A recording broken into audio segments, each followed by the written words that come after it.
ABC, we are kicking off this new series. It is called Word Problems, Real Answers. And if you went to middle school or high school, then you probably remember these things that were called word problems. Anybody in here remember word problems? Now, Pastor in the 8 o'clock service, he gave you an easy word problem. Those are not the kind of word problems that I remember from high school. The kind of word problems that I remember from high school when something like this: a train departs from Chicago. You guys know what I'm talking about? Yeah. A train departs from Chicago at 6:45 a.m., heading east at 42.6 miles per hour, while another train departs from New York at 11:12 a.m., heading west at 82.4 kilometers per hour. Both are heading on tracks that are parallel to each other. Assuming that the train from New York has a headwind of 5.4 kilometers per hour to slow it down, and the train heading from Chicago has a tailwind of 3.6 miles per hour to speed it up, and the distance between the two stations is 1,392,160 yards. At what time will the two trains pass each other? Anybody want to take a crack at that one? I mean, what do we got going on here? Let's see, we got tailwinds and headwinds and kilometers and miles and yards. And then there is that whole obnoxious time zone thing that you have to take into account, right? Those are the kind of word problems that I remember. And I have to be honest, I hated word problems. I was never very good at them. I would work on them for hours. I would pour my heart and my soul into them, and then I would still get them wrong. But I got to tell you, as much as I disliked word problems, I have come to realize and recognize that the Bible actually has its own set of word problems. And over the next few weeks, we're going to be taking a look at some of the word problems from the Bible, specifically some of the word problems as they are told by Jesus Christ. And these word problems are like any good word problem. They have some numbers involved in them. And when Jesus tells a word problem, the numbers that he uses are, well, money numbers. There are dollars and there are cents and there is addition and there is subtraction and there are dividends. But we're going to learn that even though Jesus tells word problems that involve some math and involve some money, the way that you solve Jesus' word problems, you cannot solve them by simple addition or subtraction or multiplication or even algebra. Because Jesus' word problems call for a different kind of solution. Jesus' word problems call for a better kind of solution. And so, here's the word problem we're going to try to solve together today. The word problem is this: if barn A holds 500 tons of grain, but you have a bumper crop, more grain than you could ever possibly imagine, and you wind up with 3,000 tons of grain, what should you do? That's the word problem that Jesus is going to give to us today, and we're going to try to solve this. And so, the word problem is found for us in Luke chapter 12, beginning at verse 13. If you got a Bible out of the center of the table, you're going to find it on page 737. Page 737, Luke chapter 12, beginning at verse 13. Someone in the crowd said to Jesus, "Teacher, tell my brother to divide the inheritance with me." Now, I want to pause right there because in order to understand what's going on, we need to back up and set a little bit of context here for you.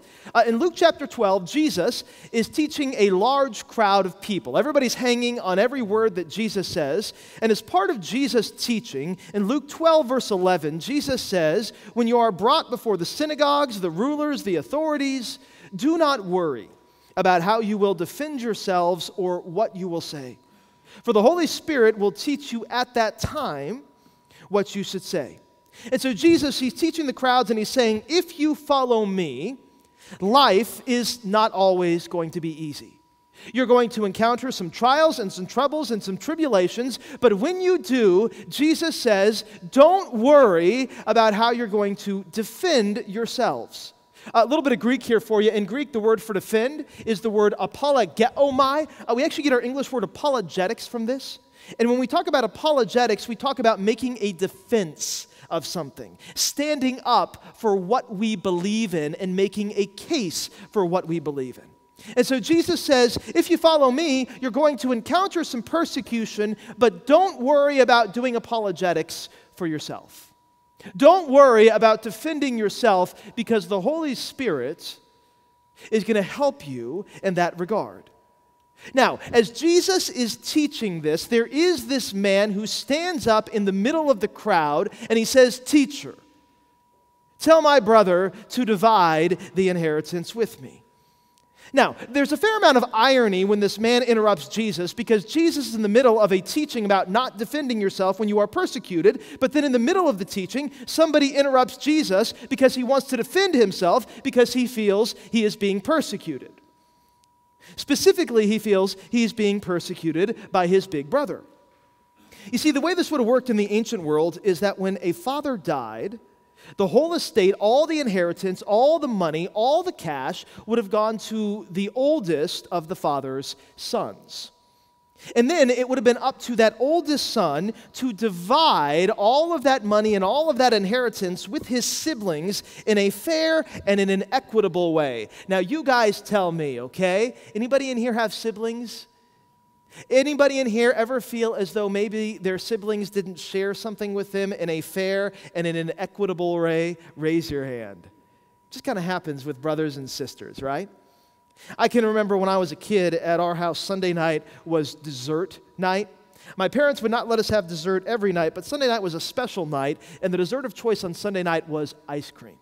And to this day, I still love ice cream. And my dad would make me and my brother and my sister each a bowl of ice cream. We could all sit and watch TV and enjoy it. There was only one problem with dessert night in our house. The bowl of ice cream that my dad made me was never large enough. I always wanted some more. After all, ice cream was only once a week, so if you're going to eat ice cream only once a week, you got to make sure you get enough ice cream. And so I'd always beg my dad, "Dad, please give me some more ice cream." And he would always say, "No, it's supposed to be a treat. You don't need that much ice cream." And so you can imagine my delight when one week my dad says to me, "Zachary," because that's what he called me, "Zachary, I would like you to make the bowls of ice cream tonight." And I thought to myself, "Oh, this is going to be good." And so I started scooping out the ice cream. I scooped out a bowl for my sister, and I scooped out a bowl for my brother, and then I scooped out a bowl for me. And I decided that this time I was going to get the appropriate amount of ice cream for me. And so I scooped, and I scooped, and I scooped, and I scooped. By the time I was done, my bowl of ice cream was about twice as big as the bowls of ice cream that I made for my brother and my sister combined, because I needed to make sure that I was going to get enough ice cream. And so I'm getting ready to pass out the bowls of ice cream to my brother and my sister when my dad stops me and he says, "No, no, no, you got to scoop the ice cream. Now your brother and your sister get to pick which bowl they're going to eat." That's just cruel, isn't it? Now, my brother got to go first, and can you imagine the gall of my little brother? He picked the bowl of ice cream that I had prepared for myself. How terrible it was. But it was funny because when I was scooping the ice cream, I thought I was scooping the ice cream in a fair and in an equitable way. My brother and sister got their bowls, and then I got my bowl. But as soon as my brother got to pick, then it didn't seem so fair and equitable anymore.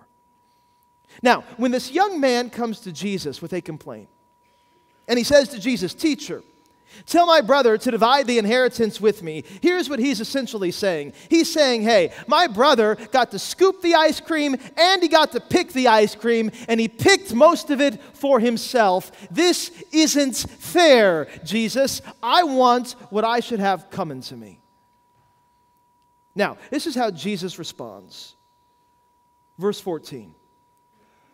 He says, "Man, who appointed me a judge or an arbiter between you?" Now, back in the first century, it was not at all unusual for people to go to well-respected teachers, rabbis they would call them, to settle legal disputes. In fact, there's this very famous story about a rabbi who was Jesus' contemporary, lived in the first century. His name was Yohanan ben Zakkai. And he was a guy who settled a lot of cases. He lived in Galilee, and what happened was that he actually moved down south to Jerusalem because he felt as though he wasn't getting enough court cases, because this is how the rabbis made their money. People would bring different cases to these rabbis, and the rabbis would settle the case. They were kind of like the ancient version of Judge Judy. And so when Yohanan ben Zakkai couldn't get enough business in Galilee, he moved down south to Jerusalem so he could gin up more business and garner a higher reputation for himself. And so here is this young man, and he comes to Jesus. Jesus, who is a teacher, Jesus, who is a rabbi, and he asked Jesus to do what rabbis were supposed to do, to settle a legal dispute between he and his brother. Now, part of what makes this so funny is that when this young man comes to Jesus, Jesus happens to be in Galilee, the exact place that Yohanan ben Zakkai had to move from because he wasn't getting enough legal business. Jesus apparently is getting enough legal business. Everybody wants to hear Jesus' opinion on matters of the law, like inheritances. But notice what Jesus does. Notice how Jesus responds. He has a chance to build a reputation, to line his pocketbook, but rather than taking on the case, Jesus says, "Man, who appointed me a judge or an arbiter between you?" Jesus, as a rabbi, as a judge, rejects taking this case. You know, this year is actually the best time of the year, at least in my opinion. There are lots of things that I love about the season of fall. I love the way that things begin to cool off after a long and hot and humid summer. I love some of the food that you get to eat during fall, things like turkey and pumpkin pie and chili and cornbread. It's delicious stuff. And I also love football. Not so much the game that happened yesterday, but in general, I like football. I get very excited. One of my favorite rituals on Sunday afternoon after I'm done teaching ABC, I sack it out on the couch, I fall asleep while I'm watching football. And I also like Monday night football because after a long day at work, it's kind of nice to turn on the TV and check out some of the Monday night football action. And before Monday night football, they have this pregame show. It's called Monday Night Countdown. And one of the features on Monday Night Countdown is called Come On Man. It's kind of a goofy little feature. The guys around the Monday Night Countdown table, Mike Ditka and Chris Carter and all the other guys, they sit down and they analyze some of the plays that have happened over the weekend that were, well, not all that good. They'll take a look at the dropped pass. They'll take a look at all sorts of different problems that different football players had, and then they will offer their analysis in 2 words. And the 2 words are, "Come on, man." Because they want the football to be better. They want the players to play better, and so they get frustrated. There is this man in the middle of the crowd who interrupts Jesus in the middle of his teaching, and he says to him, "Teacher, tell my brother to divide the inheritance with me." You know how Jesus essentially responds? He says, "Come on, man." He says, "Man, who appointed me as a judge or an arbiter between you?" You know, it's so interesting because if you look through the Gospels in the New Testament, Jesus calls people lots of different things. Usually terms that are endearing, terms like friends, terms like beloved. But when Jesus addresses this man, he doesn't use an endearing term, rather he uses a distant term. He says to this guy, "Man, come on, man. Who appointed me to be a judge or an arbiter between you?" Now the question is, why would Jesus use such a distant term when he addresses this guy? I'll tell you why I think. If this man would have said to Jesus, "Teacher, my brother and I are fighting over our inheritance and it's damaging our relationship." Or, "Teacher, my brother has decided to keep all the inheritance from our father for himself, and I'm really struggling with animosity. And I'm wondering if you could help me." I have a feeling that Jesus would have responded in a completely different way. But Jesus knows that's not what's going on here. This is not an instance of a broken relationship. This is not an instance of a struggle with animosity that this young man wants to get rid of. This is not even a case of justice. One brother is oppressing another. This right here is a case of greed. This brother is upset and he's greedy and he wants to make sure that he gets what is coming to him. And that's why Jesus responds the way he does. He says, "Come on, man." And then he says, verse 15. "And he said to them, 'Watch out. Be on your guard against all kinds of greed. For a man's life does not consist in the abundance of his possessions. Now, I want to make sure that you catch what's going on here at the beginning of verse 15, because it is one man who interrupts Jesus during his teaching. It is one man who is upset with his brother for not giving him what he thinks is his fair share of the inheritance. It is one man to whom Jesus speaks and says, "Come on, man, who appointed me a judge or an arbiter between you?" But now, when Jesus talks about greed, he doesn't just address this one man. The beginning of verse 15 says, "Then Jesus said to them," plural, everybody in the crowd, Jesus is going to talk to about greed. You see, Jesus knows something about greed. He knows that when it comes to greed, when it comes to lust for possessions and things and money, Jesus knows that when it comes to clawing and scratching your way to the top, this is not just a problem that affects one man.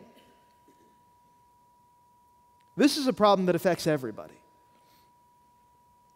Everybody can fall prey to greed, and so when Jesus talks about greed, he doesn't just talk to this one man, he talks to everybody else in the crowd. And he says, watch out and be on your guard. Notice the double warning here. Jesus doesn't just warn the crowd against greed once, he warns the crowd against greed twice. Two warnings right in a row. First one, watch out. Second one, be on your guard. Against all kinds of greed, Jesus says. Now, the Greek word for greed here, it's the word pleonexia. Now, this is made up of two different words. There is the word polis, that means more, and then there is the verb echo, that means to have. And so greed is when you want to have more. When you're not satisfied with what you already have, and so you're always looking for something else, something more. More money, more clothes, more toys, more power, more status, more fame, more space, more free time, more inheritance. That's greed. When you always want something more. And the promise that greed makes to people is this: if you could just have a little bit more, then you would be satisfied, then you would be satiated, then you would be fulfilled, then you would be happy, then you would be content. That's the promise that greed makes, but you need to know that greed never lives up to its promise. Greed says you can be happy if you just have a little bit more. You get a little bit more, and guess what? You're not happy. Greed says you can be fulfilled if you just get a little bit more. You get a little bit more, and guess what? You're not fulfilled. I love the way Ecclesiastes 1 verse 8 puts it. It says, all things are wearisome. More than one can say. The eye never has enough of seeing, nor the ear its fill of hearing. The wise man of Ecclesiastes says, if you want more and you get more, you're just going to want more after that. Greed never delivers what it promises.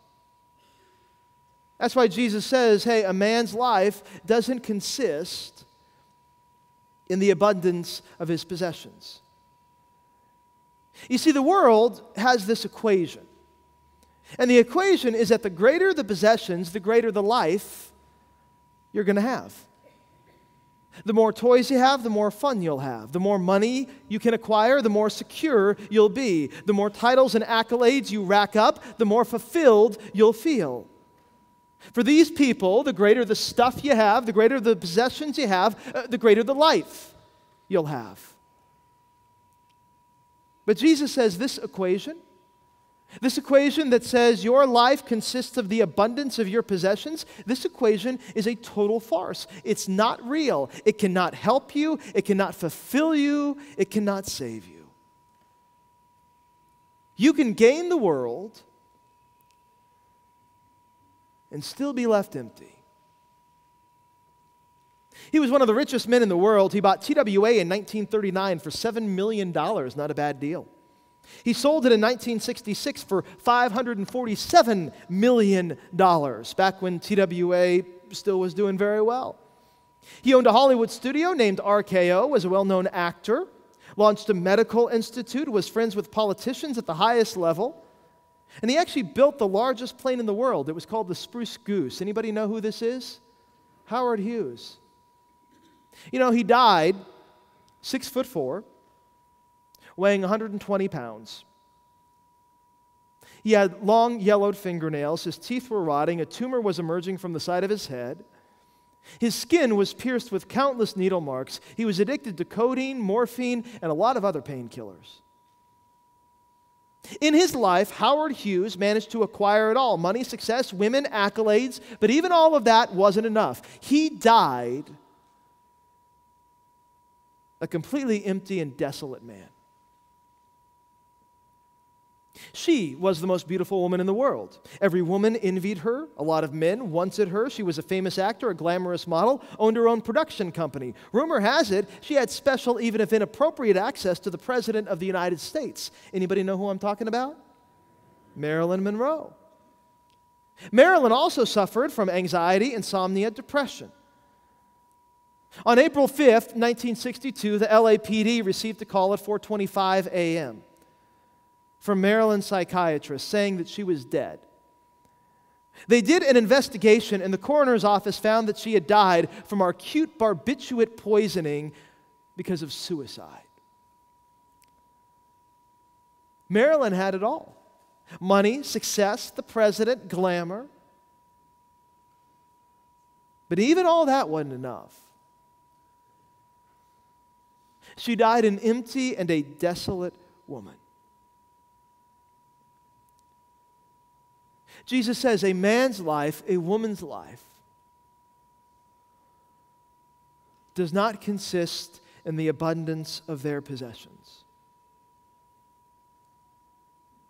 If you want to know whether or not that's true, just look at Howard Hughes. Just look at Marilyn Monroe. Just look at countless other people who are successful, who gain it all by the world's standards, and yet lose their very hearts. This is why Jesus gives us such a stark and a dark warning against greed, because he knows that greed doesn't get you stuff. Greed takes from you. It takes your contentment. It takes your joy. It takes your hope. And if you let it, it'll take your heart. Because you'll never be content, you'll never be satisfied, you'll always be left just wanting something more.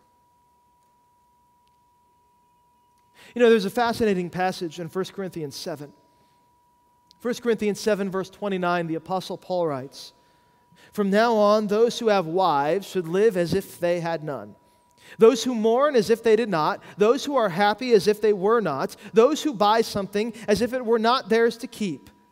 Those who use the things of this world as if not engrossed in them, for this world and its present form is passing away." Now, this is kind of a curious passage, don't you think? Paul starts by saying, from now on, those who have wives should live as if they had none. What does that mean, fellas? Does it mean that you get married and live like a bachelor? No, that's not what Paul is saying. Paul is saying this, however. He's saying this world in its present form is passing away. All the stuff that you have, all the stuff that you acquire, it can be gone just like that. The money you make, the accolades you earn, even the spouse you love. Sometimes you lose that stuff. And Paul isn't saying that it isn't tragic. Paul isn't saying that it isn't hard, but Paul is saying if the sum total of your life is nothing more than what you have here on this earth, you're going to be miserable. Because there's more to life than what you have on this earth. Possessions rot. Accolades fade. Loved ones die. And so you got to find your hope. You got to find your fulfillment somewhere else. And Jesus would say the only place you can find true fulfillment is in Him and in His love and in His promises. And Jesus goes on to say exactly this in the form of a parable. He talks about a man who gains it all, Luke 12, verse 16, Jesus tells the crowd a parable. He says, the ground of a certain rich man produced a good crop. Now, I want to pause right there because Jesus introduces a rich man in his parable, and he's just had a barn-busting growing season. He is already wealthy, but he is getting a lot wealthier because he has just managed to grow a lot of grain. Now, I want you to notice the reason this rich man has a good crop. It is not because he has come up with a new method of sowing and tilling that is just awesome, so that he can get a better crop than everybody else. It is not because he has installed a state-of-the-art irrigation system that gave him the edge over the farm next door. It is not because he bought the best fertilizer out there and all of his grain is growing like a weed. The only thing that isn't growing like a weed are the weeds. No, it is because of the ground. Jesus says the ground of a certain rich man produced a good crop. And so here's the question that Jesus would lead us to ask. How much did the rich man have to do with this good crop? Everything or nothing? Nothing. It's not the rich man who's making the good crop. It's not the rich man and his agricultural savvy that gives him a windfall season. There's no magic that he worked. There's nothing that he did. It is simply the ground that did all the work for him. The wealth this man has nothing to do with him. Now, this is very important for us to remember when it comes to the wealth that we have and the stuff that we acquire.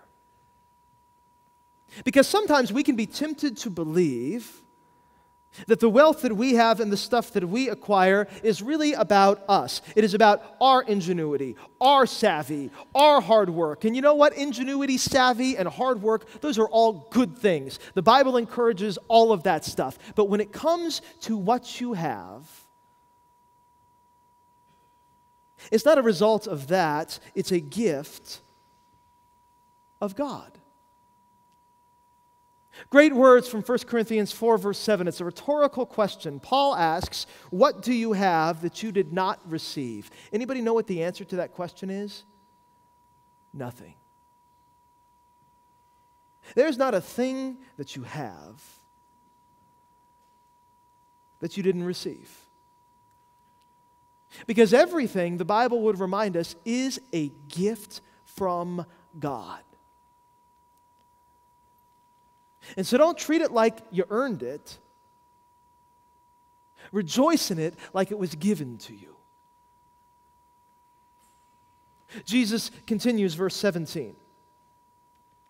He says, this rich man thought to himself, what shall I do?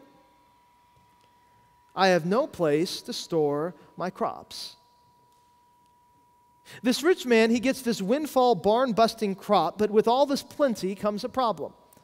Because this rich man is out of room now to store his crops. And it's interesting because when the rich man ponders what he's going to do about this problem, notice who he ponders with. He ponders with himself. Verse 17, Jesus says, he thought to himself, what shall I do? I have no place to store my crops. Now, this tells us something very important, very vital about the rich man. The rich man has a lot of money, but you know what he doesn't have a lot of? He doesn't have a lot of relationships. This guy, he has this amazing windfall, but he doesn't go and celebrate it with his family. He doesn't go to his wife and give her a hug. He doesn't go to his kids and say, you know what? I think we got your college fund taken care of. He doesn't go to anybody. He simply talks about his wealth to himself. You see, what his wealth has done is it has led him into a state of deep isolation. I was reading an article the other day about Britain's biggest lottery winner. Her name is Angela Kelly. She won $72 million. That's a nice chunk of change, don't you think? And by this woman's own admission, winning the lottery ruined her life. She said that as soon as she won, her whole world got turned upside down. She can't go anywhere now without reporters following her, wanting to hear more about her story. When she won the lottery, she received literally thousands of letters from people who were down and out, wanting a piece of her winnings. She used to work at the post office. She loved her job. She wanted to keep on working her job, but she couldn't, because every time she'd go into the office, she would get flocked with people because everybody knew who she was. Her son is having a terrible time in school because he can't make any friends. Everybody knows that he's the heir to a massive fortune. And so the wealth of this woman has turned her into a recluse. In fact, there's this one line in this story that I was reading that really broke my heart. It said, "Recent pictures of Angela Kelly show her looking unkempt and strained. She apparently spends all day alone, waiting for her son to come home from school." And it's that one line that just breaks my heart. She apparently spends all day alone. She has so much money, but she doesn't have anybody to share it with. There's this verse, Isaiah 5, verse 8. God is speaking here, and he says, "Woe. Woe to you who add house to house and join field to field, until no space is left and you live alone in the land." God is talking to rich people here, and he says you can add house to house and field to field. You can build lots of stuff, you can acquire lots of property, and God says, "Woe to you." Why does God say woe to you? Because for all that wealth, you just wind up living alone. That's what happens to lottery winners. That's what happens to people in Isaiah, and that's what happens to this man in Jesus' parable. He has lots of money, but he doesn't have anyone to share it with. And as the story continues, this rich man's isolation continues to deepen. Verse 18, "Then he said, 'This is what I'll do. I will tear down my barns and I'll build bigger ones, and there I will store all of my grain and all of my goods. And I'll say to myself, you have plenty of good things laid up for many years. Take life easy, eat and drink, and be merry.'" Now notice how deep this rich man has sunk into isolation. He says, verse 17, he's talking to himself, "What shall I do? I have no place to store my crops." He says, verse 18, still talking to himself, "This is what I'll do. I'll tear down my barns. I'll build bigger ones. And there I will store all of my grain and my goods." But then he says in verse 19, "And then I will say to myself." And so notice, this man is now talking to himself about talking to himself. That's how deeply this man has sunk into isolation. He's saying to himself, "I'm going to schedule an appointment with myself. Let me put that on my iPhone calendar. I need to schedule a meeting with me. I can't wait to have a conversation with me because I'm the only one I have to talk to." This is how deeply this man has sunk. This is how pathetic this man has become. You know what's interesting? The word for self here in Luke 12, when this man is talking to himself, when he says to himself, "Self, you have plenty of good things laid up for many years." The Greek word for self here is the word psyche. This is the word for soul. And so, when this man is talking to himself about his crops, his barns, his windfall, his cash, he's talking to the deepest part of himself. He's talking to his soul. Because that's where this money has sunk to. It's sunk all the way down to his soul. And you know what money is doing that? It's taking his soul. It's taking his life. Jesus says, "What good is it for a man to gain the whole world, yet forfeit his soul?" This man has lots of money.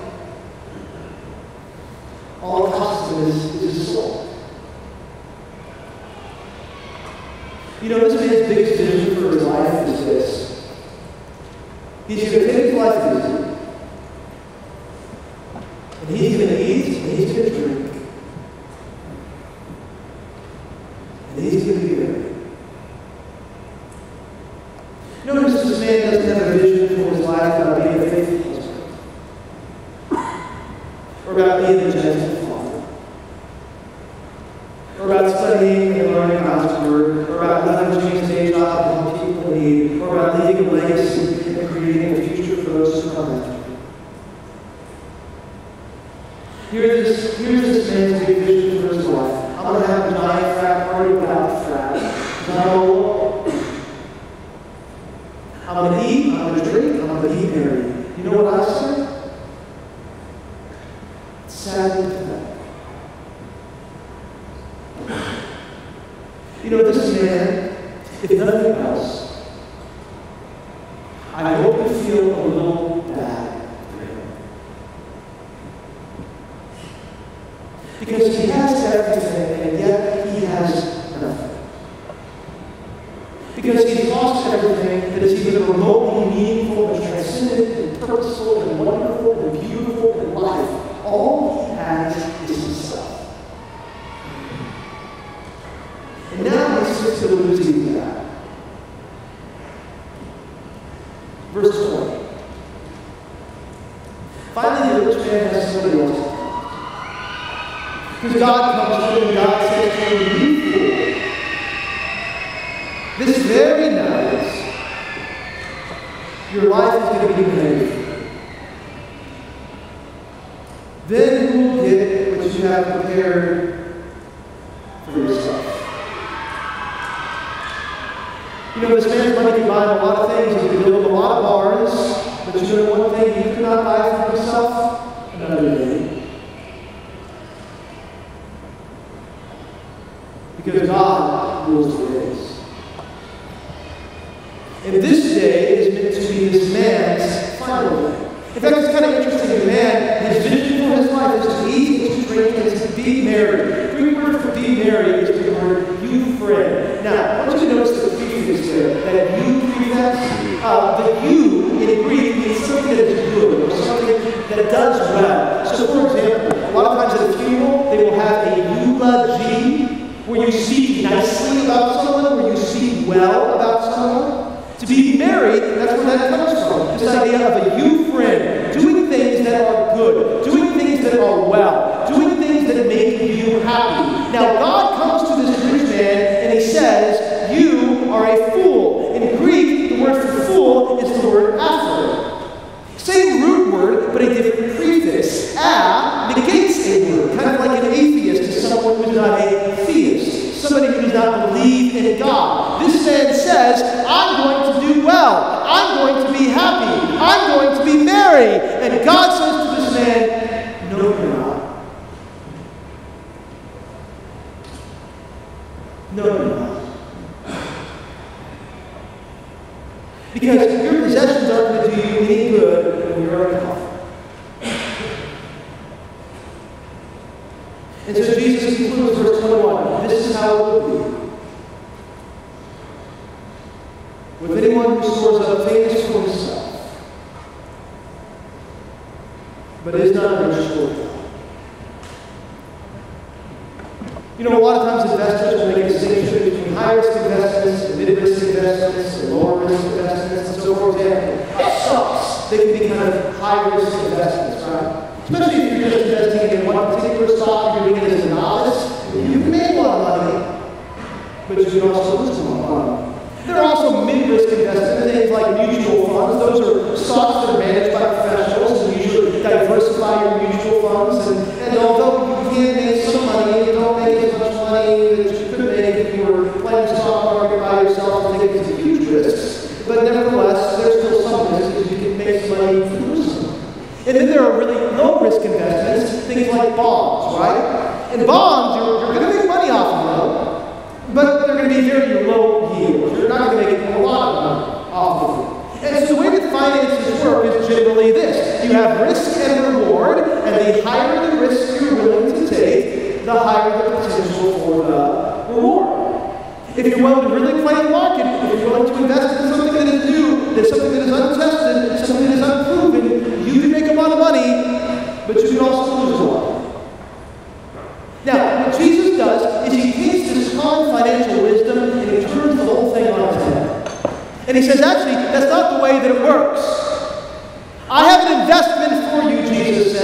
has huge reward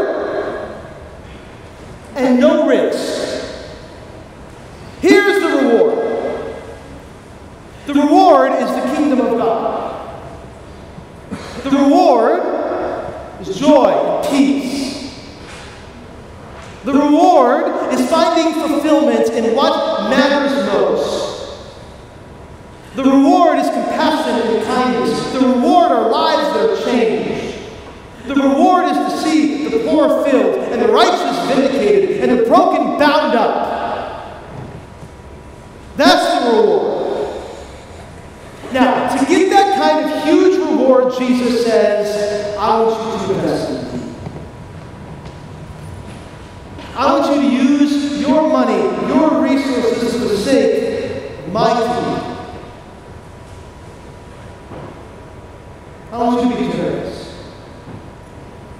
with what you have. I want you to be loving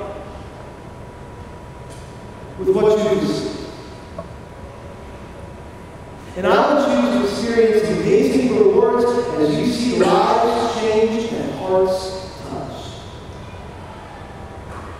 And I'll tell you what, Jesus says, when you invest in my kingdom, there's no way that you can lose all this. I mean, my kingdom is stronger than the FDIC, okay? You're not going to lose on this. You're only going to win. I love what the church father Augustine says about this parable. He says, the rich man didn't realize that the bellies of the poor were much safer than the storerooms of the barns.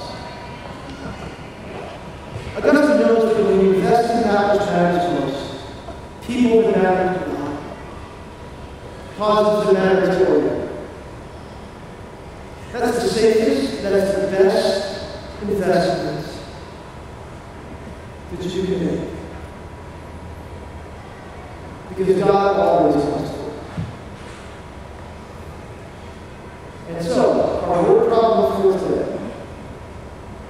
If Barney holds 500 tons of grain, which have a bunch crop that gives you 3,000 tons of grain, what should you do? Anybody figure out the answer? I would say for this parable, we actually get a three-part answer. Part number one. If you get a windfall, praise God. That's the first thing you want to do. You want to praise God. You know, one of the mistakes that this rich man makes when it comes to his bumper crop is that he assumes the only person he has to thank for his bumper crop is himself. That's why he talks to himself. That's why he reasons with himself. That's why he plans his future for himself. But this man didn't do any of this for himself. Jesus is very clear. It is the ground that produces the bumper crop. And it is the ground who belongs to the Lord. You see, God can do some amazing things with the ground. Just ask the guy named Adam, okay? God is in the business of doing amazing things with and through his creation. And so this rich man, rather than thanking himself, he should have been thanking the one who made the ground. He should have been thanking God. If something amazing happens, the best thing you can do is praise God. If you have been blessed financially, the best and the first thing you can do is praise God. Because praising God leads us to a recognition that all good things come from God.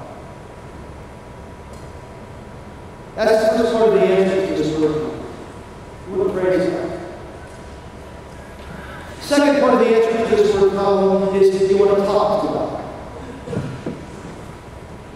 This man spends the whole story talking to himself, but he never consults the family member, he never confides in them. He never seeks any sort of wisdom on what to do with his financial windfall. He never, most tragically, talks to God. Guys, I cannot encourage you enough.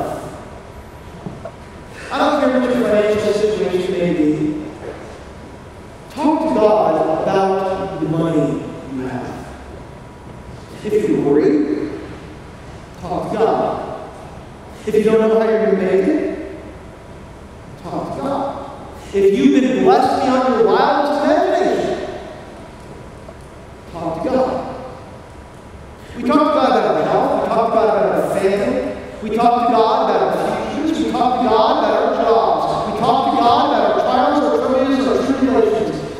how to run.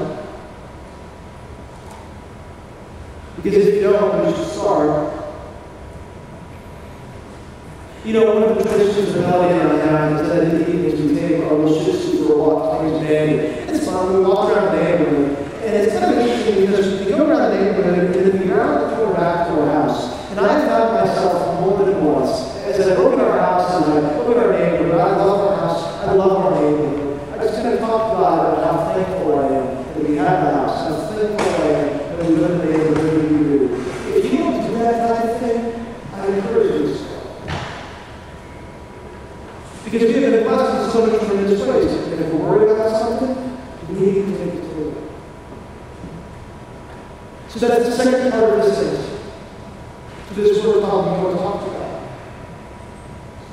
Third part of the answer to this word called is this: he wants to invest in God.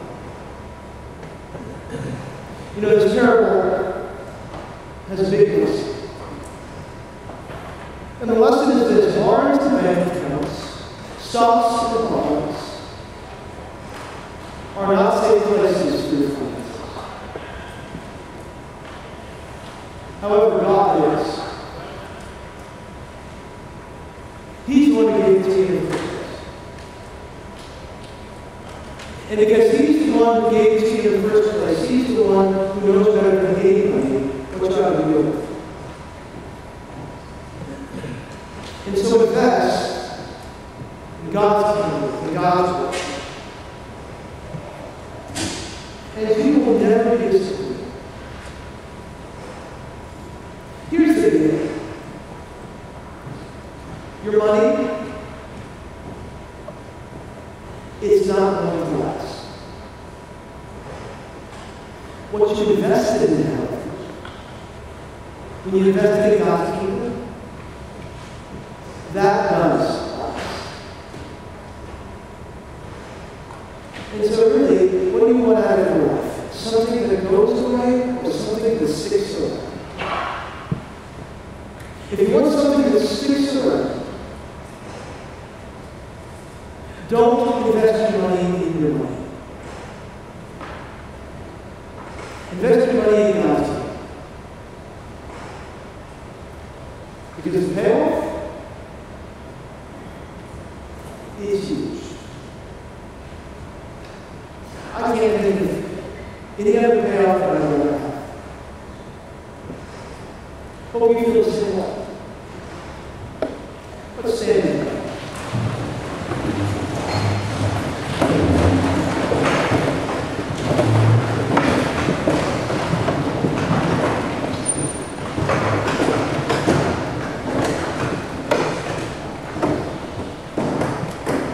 Heavenly Father, we are so thankful that you love us the way that you do.